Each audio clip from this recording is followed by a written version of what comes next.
If you've made it through part 3 of the Evergreen Mystery Quilt Along, you definitely deserve some hot chocolate. Now this week, we're gonna make the very top row, which is part 4.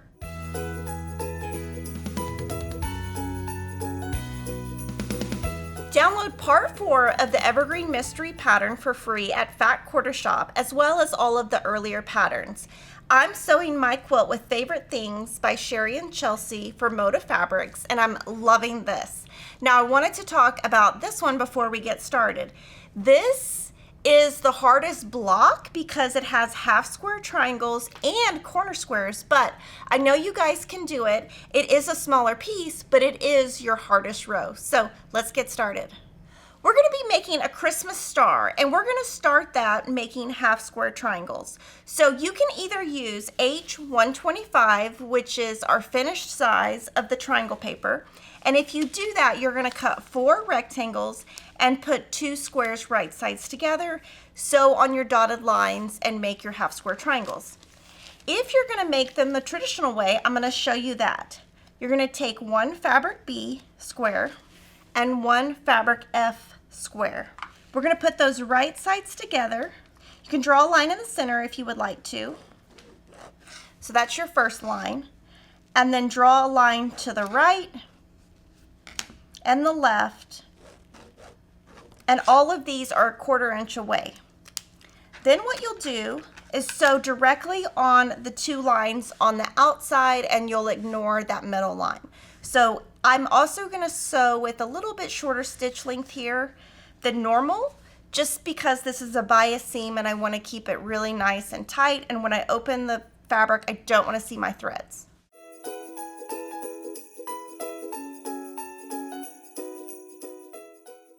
You're going to cut on that very center line. And I forgot to mention, but I'm using a friction pen. This is a pen that the ink will disappear with heat later. Okay, I'm going to set my seams, press toward the red. And one tip I have for you is when you're working with half square triangles, you really want the seam to be nice and flat.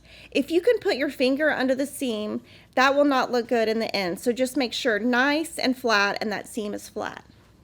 So you'll notice 1 fabric B and 1 fabric F square make 2 half square triangles. What we're going to do now is take this and we're going to trim it down to 1 3/4. That'll just give you a little bit better accuracy. So you'll make sure your line on your ruler is on that seam and that you have enough to come back and cut 1 3/4.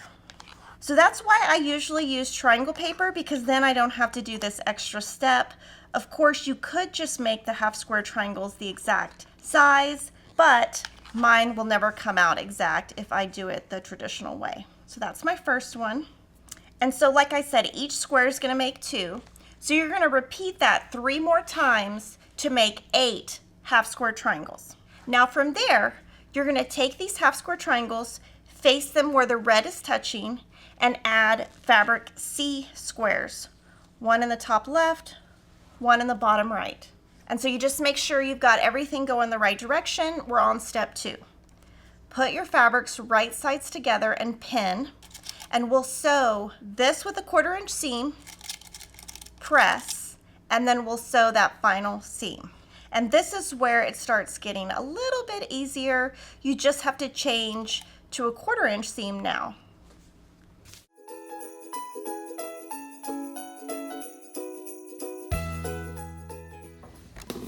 Set your seam, press toward the square, and then what I'm going to do is cut this seam apart, put these right sides together and pin. And this seam right here will nest. So just, you can feel it when you put your fingers together. You're going to pin and sew with a 1/4 inch seam.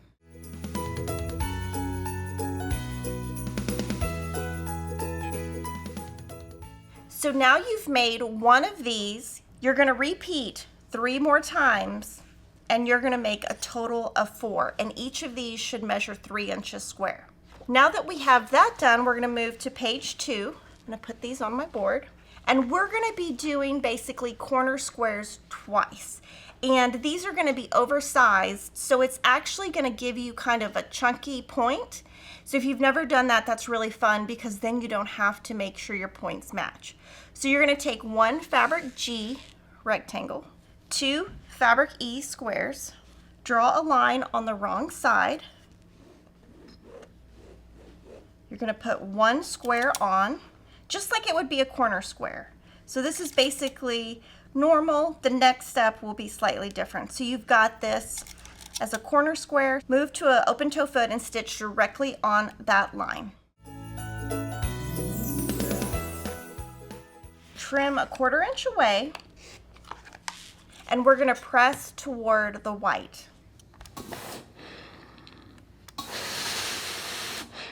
And then once there's no more heat on here, you're going to place the other square this way, so that when you open it up, it's going to look like this. Trim a 1/4 inch away, set your seam, and press. And there you see that really chunky point, which is really fun and unique. Now from here, this should be 1.5 inches square, and you can see it's a little bit off. I'm going to put this 1.5 inch square ruler by Creative Grids right on there and trim this so that it's actually 1.5. That's an extra step you don't have to do. And then you're going to repeat that step to make 4. Now here what I wanted to talk about is if you add the left square first, you would do that on all 4. If you add the right square first, you would do that on all 4 because you want this top square to go the correct way. So now I'm going to start building my block. I'm going to move my fabric A's out of the way, and this is where having a design board really helps. So we're going to place these star points with the red in the center and your fabric D right there. And then you're going to place these. And the way that you place them is where there's a line of squares and a line of squares. And then you just double check it. So from here, I'm going to sew this into a block. So I'm kind of combining all of these steps just into one. So I'm going to place these right sides together and pin. And I'm going to show you a little tip right here. So right here, this and this do not need to line up. So you don't need to match any points. You just pin and sew. There's no points to line up, which is really nice. It might look a little bit different than normal at first, but once you get the block together, it'll look really nice.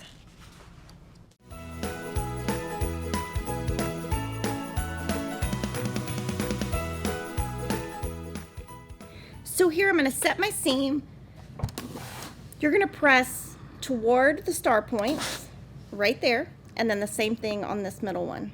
You just don't want to chop off this half square triangle point. Put this back on the board. I'm going to clip these apart, and here I will even just double check everything's going the right direction, and then pin this and do the same thing. So, and honestly, on this unit, it doesn't matter which way you press, as long as you press each section opposing ways, or of course you can always press open.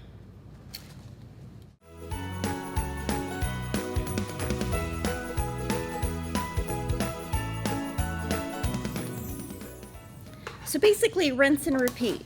Press toward the star point, and you'll notice I have the edge of my iron right on that seam, so it's flat. And then what I'm going to do is cut the little seams apart, and I'm going to sew these two together. So even though we created this star and it's a little bit harder, it is easy because of the non-matching up points that you have to do. So we're always trying to do our free patterns as beginner, and so that's why we did that. Now you're going to sew with a 1/4 inch seam.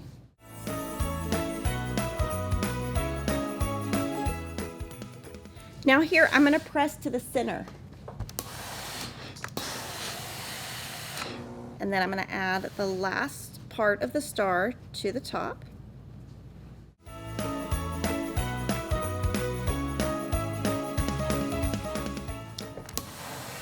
I'm going to set my seam and press to the center.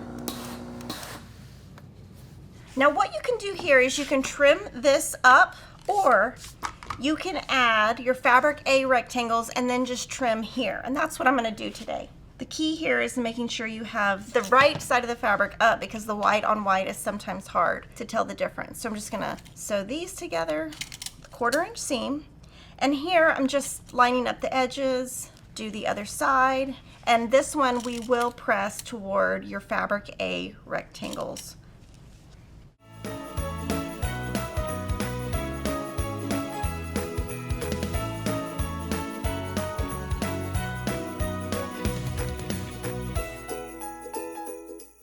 Okay, so right here, I'm going to show you a little boo-boo I made. Right here, I've chopped off that star point right there, but I'm going to leave it. I think it's fine. And here, I'm just going to trim straight across just to get that nice and straight, and that gets any of the loose threads off. But since this was a rectangle, this should already be nice and straight since there's no seams out there. Now this one is going to finish a different size. This one is 6.5 by 27.5. So this is part 4 of the Evergreen Mystery Quilt Along, and this is the top of your tree. You're going to want to join me next week because I'm going to show you how to put it together, and I'm going to give you tips on borders. See you then.